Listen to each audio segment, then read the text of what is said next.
Alright, this video is on vindictive women.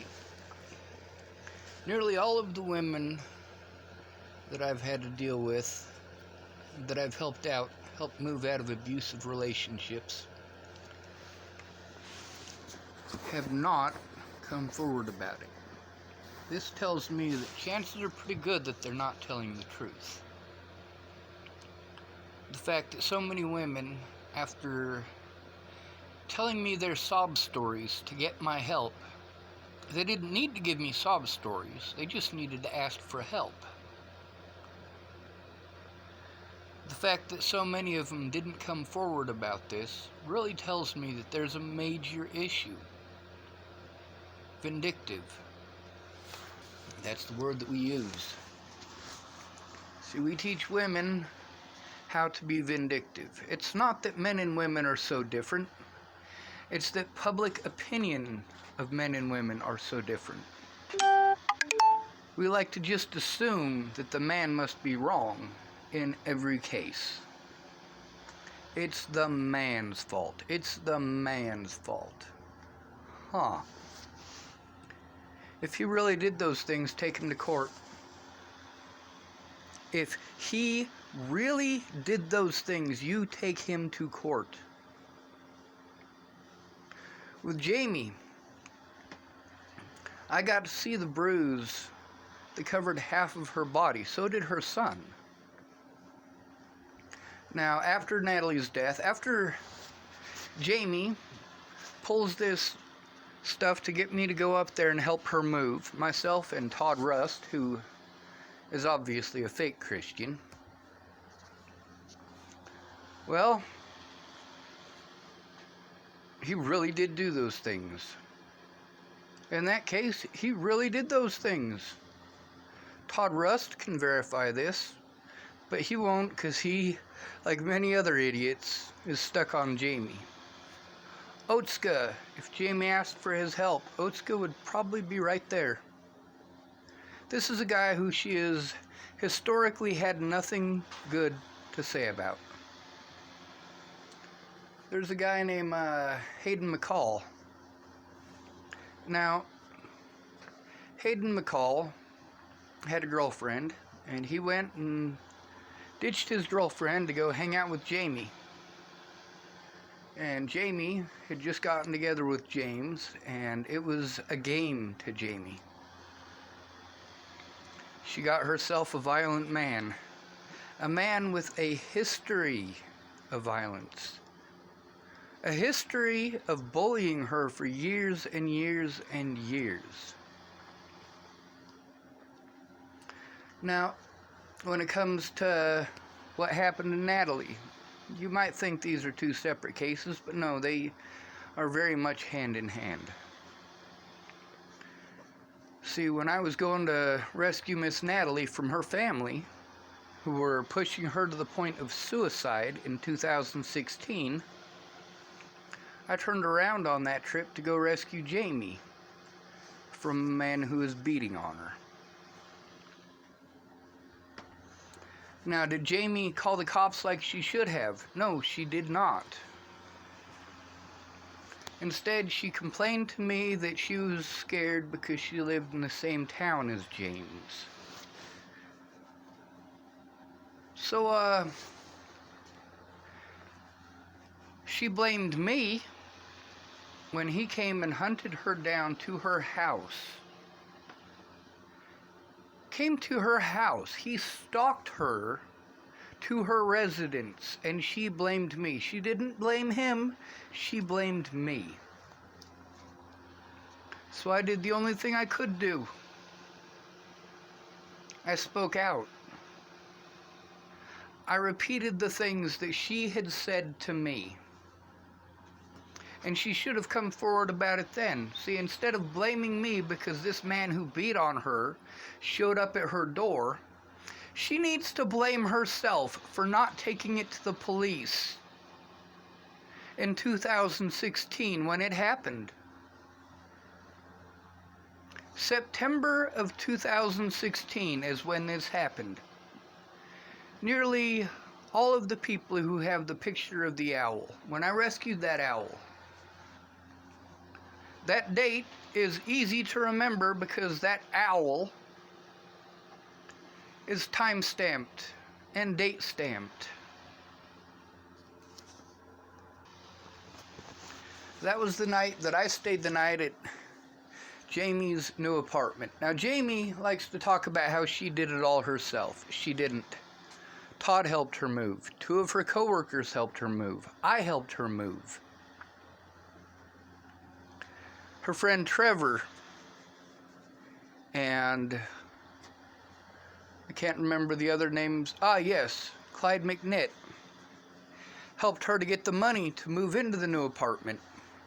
Helped to co-sign, something that I've never had.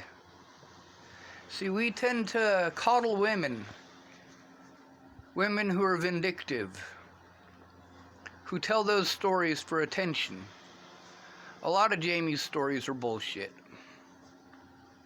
I know that. Otska knows that. Todd knows that. Chris Stegman knows that. I've discussed it with all of them. But that's not the important part here. The important part is that she likes to pretend she did it all herself. She has everything that she has because she worked hard, and that's just bullshit. She didn't work any harder than most of the men that I know that have nothing. See, this is because when it was between losing everything that she had and getting help, she told a sob story and got help. Help that she didn't earn. She got it because she was pretty and because she was manipulative. This happens a lot. Now, when it comes to public opinion, we just want to assume that the woman is right in every situation. And that's just not the case. I know that in the case of Christopher Weaver and Lexi Delgado claimed that Ogre, as we call him, and Lexi Delgado went by cardboard. She accused Ogre of raping her at a situation that I was there for. First, she tried to attack me sexually to try to make Ogre jealous. The problem is that Ogre was in the wrong there. How could he be in the wrong if he didn't rape her? Because of a protection order. Lexi should have never been there. Matter of fact, she stole Ogre's daughter when she wasn't even allowed to be there, and it was Ogre's fault that she was there. He didn't invite her over. He didn't give her permission to be there. She just showed up on her own, and he didn't call the cops. Just like when James beat the hell out of Jamie, she did not call the cops. What should she have done? Obviously call the cops. Now, after Jamie pulled all that bullshit, and it was bullshit. It was Jamie's drama, not mine. I was just interested in making sure her son was safe. After Natalie was killed, well, Jamie found out that I had repeated the things that she had told me. I repeated the things that she told me for her safety, for her son's safety, and for the safety of other women who are now potential victims for James Payton.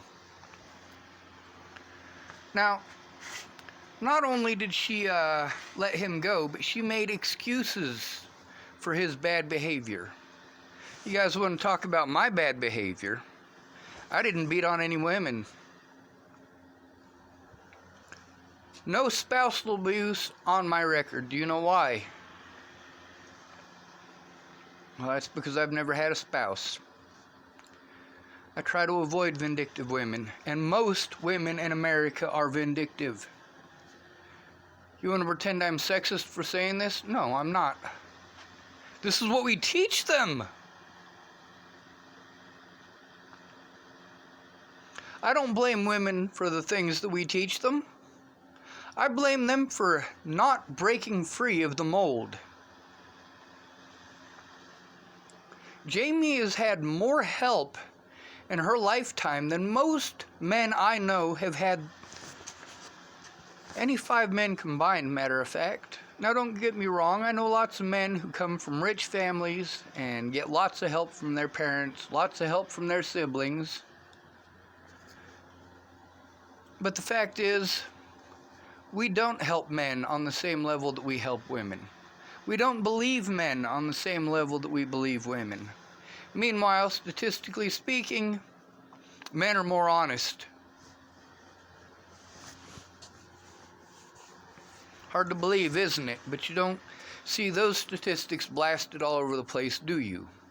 That men are more honest. Now, this feminism, there's no such thing as feminism. It's straight up sexism. You blame all men for your faults. What do you mean, Sean? How can you blame women for the things that men do to them? Well, I blame anybody who is going to blame a whole group for what one person did. Meanwhile, we teach this whole group that this is an acceptable thing. Women, as a group in the United States, are taught that there are certain things that they can say to manipulate a situation. All men are dangerous. All men are violent. That's public opinion. So if I don't get what I want, then I will be vindictive and accuse a man who is not that way of being that way so I can get what I want. Lovely. Meanwhile, many of the women who told me these stories in order to get my help later on treated me like trash for telling those stories. It's not the world's business. Well, with all due respect, it is the world's business. It is. See, I wasn't allowed an honest day in court. I wasn't even allowed to go to court. Isn't that nice? They kept on stretching it out and stretching it out and stretching it out until the amount of time that I had for discovery was over. My public pretenders did not do their jobs. Straight up. They knew that I was being tortured in the jails and did nothing.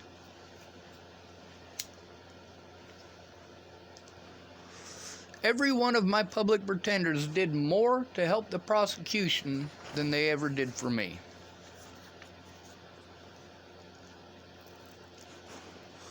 Gotta love this country, don't you? The police need to be forced to wear body cameras. That's something that I told nearly every police officer, and not one police officer wrote down on their reports.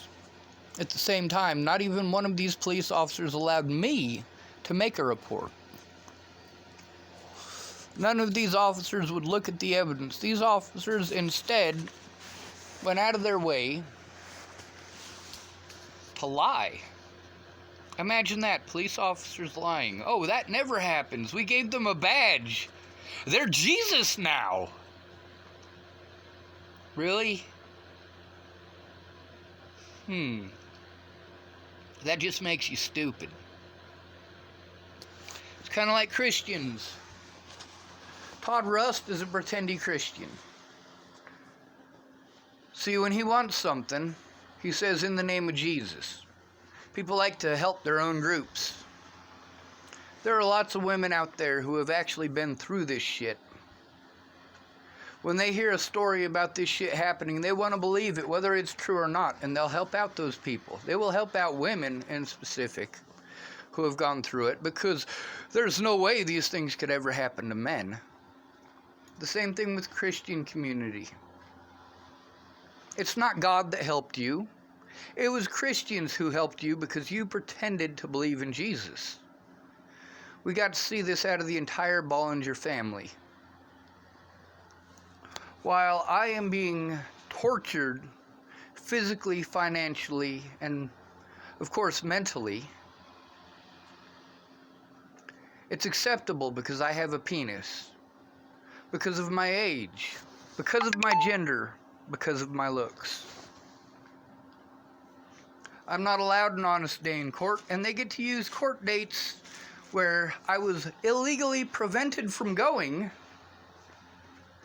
so that I could not defend myself, so that I could not show evidence, and then they can use those in every court date afterwards to say, see, look what kind of person he is. Meanwhile, they made no effort to look at the things that were being done to me. None whatsoever. We have crooked cops like Sheriff Scott DeCosta of Chapel, Nebraska. This is a law enforcement officer. This is a law enforcement officer whose crimes require a jury to find him guilty and put him in prison for the things that he's done. But it will never make it to a jury. Now, when a police officer assaults you and his buddies on the police force don't do anything, matter of fact, do everything they can to cover up his crimes, like Officer Amanda Jonas in regards to Officer Burke, we have major issues. These officers need to be required to wear body cams. Now, they can arrest you and drag you and charge you with assault when you are the one assaulted. And in order for you to get anything done, you have to have money. You have to have the money for a civil lawyer. And while it takes them moments to throw you in cuffs, you're looking at 2 to 3 years in court at least before you can see justice done with this officer. And even then, you have to deal with public opinion. The public opinion that these officers, like, we catch all the bad ones. No, for every bad officer who's on the news, there's 100 more who got away with it. Because police refuse to actually investigate the wrongdoing of other police officers. The only time they actually make any effort to even pretend to do so is if the media gets a hold of it.